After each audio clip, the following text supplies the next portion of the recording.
Radiant team pick. Shadow Fiend.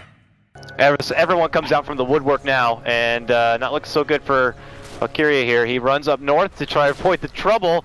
He has an ion shell though, and no surge, so he just throws one on his chest and says, I'll hope for the best. But Z-Freak's going to be there with the crush, and a few right clicks later, he should be going down. It's going to be Moo of all people who picks up that first blood. Back in below in the bottom lane though, look who he is going to be coming through, and he'll at least push to level 2. They did a nice job pulling that lane back. But mid lane, very deep dive, and it's going to be Cancel. Committing in and getting the job done, but a good rotation comes over from Sting.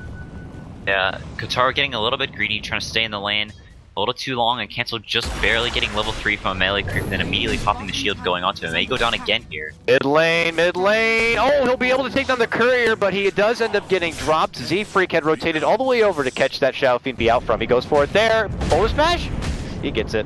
That's going to be canceling the TP with the Ion Shell. Z-Freak will just slowly slither away to his downfall. Stinger will take that one, and they'll be able to finally get the bit of a tussle here mid lane. Good rolling boulder, and they do the kickback a la Jarek style. I like that. Cancel though, still going to be able to live and walk away. Just not enough damage. You can see the difference in levels, and look at this. Melon shows up and gets a return kill, taking down that Earth Spirit. Ground, he's making chase. Oh man, poor Shadow Fiend here, looking for somewhere to hide. There's Z-Freak. How you doing? Crushes it, takes it down.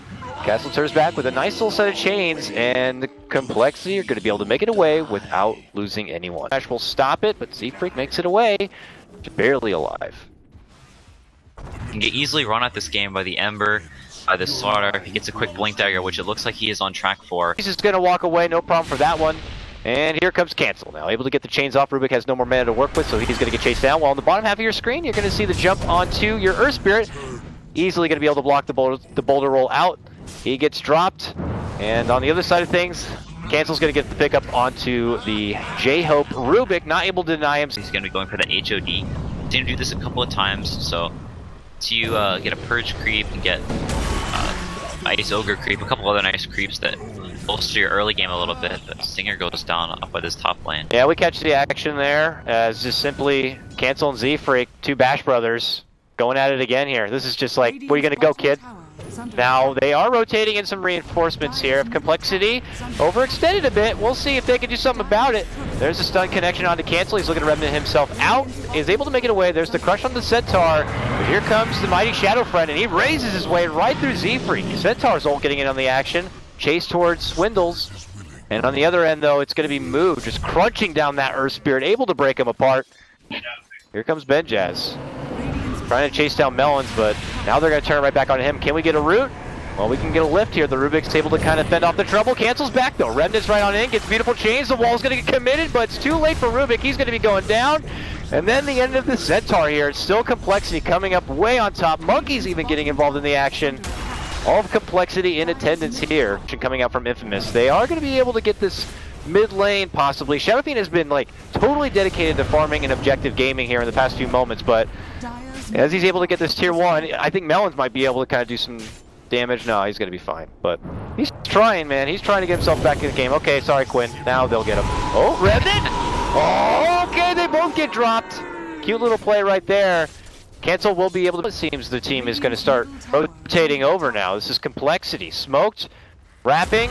Boom. Connecting. That's going to be the crush onto Benjaz. How super can he be to get away from this one? Pops out the ult, but the chains lock him down. And then a route to follow it up. Can they get the finish, though? Taking Man lives on, but there's going to be the jump-in Remnant from outer space, and it's going to get the finish there from Cancel, and then the takedown is going to be there from Darkseer. No Darkseer wall to worry about now, and even a takedown of the Earth Spirit. Unfortunately, it feels a little one-by-one here from Infamous. compLexity continue to stand tall, and now will it start ascending into the high ground.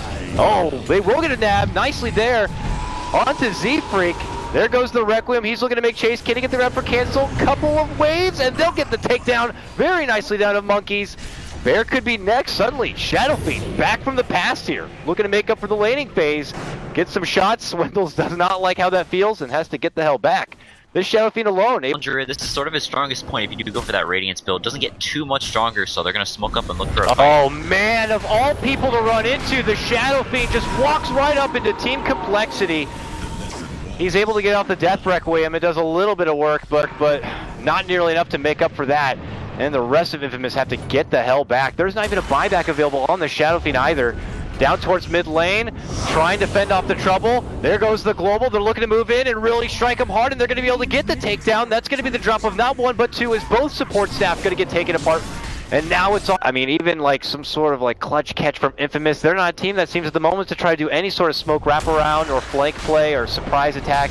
They're actually making a move and trying to be sneaky here and going for the Roche behind the back of compLexity. And it doesn't seem like down. Centaur takes out his little brother and is like, we got to get this fast. Are they going to be able to make it in time? Z-Freak's close. He can blink it and take it. They might have the vision. This could be bad. There's the crush. Cancel shows up, burns him down. That's when the Centaur's going to pop out the ulti. Can they still get the finish? They can. They will still be able to take it down, and they will take the Aegis. There's still a push happening. Did they not take it yet? He gets crushed down, and he denied it. Are you serious? Didn't even pick it up. Couldn't figure out how to throw something in the backpack or something. And now he's in trouble. Very awkward stuff. Here comes a Dark Rift. Here comes compLexity, and they're going to make Infamous pay for it. That is the Shadow Fiend going out without a buyback. The jump here from Valkyria. He's going to get crushed and connected from Z-Freak. His life ends now. And the rest of Infamous are just trying to pick up the pieces from what was done in the mid lane. Okay. Very, I think, themselves and just hold for the high ground. Oh my goodness. Swing and a miss onto that crush, but this Shadow Fiend is getting a little too close to the fire right now. His team might have to roll it and back up, and they were thinking about that. They will not commit just yet. Shadow Fiend's going to be able to make it back and away, but Centaur might not be so lucky. There goes the vacuum, but the wall's not going to be there. Z-Freak cancels it with a nice crush, and then the Silencer ulti comes out, and they totally deny Infamous from being able to get anything off. Jumping from cancel. He'll slash them all apart. Infamous will have no say in the matter. And here comes the last hurrah from your Shadow Fiend. He pops his BKB. He looks to go for the Requiem. Is able to bring down the Baron. Shoves it right back into Cole. Can a one-man do it alone, though? I don't know. Raises on the monkeys, but eventually gets locked and taken apart. compLexity will get the better trade on this one. It costs him a buyback, but that... Yeah, a little bit of an unorthodox build from the Lone Druid. Going for the Radiance, like we said, a blast in the past, but really working out. You know, we favored compLexity's draft a little bit going into the game. Infamous, you know, we said they needed to do well in the early lanes, but that not really being the case. The Shadow Fiend going down a couple of times very early on, being pretty under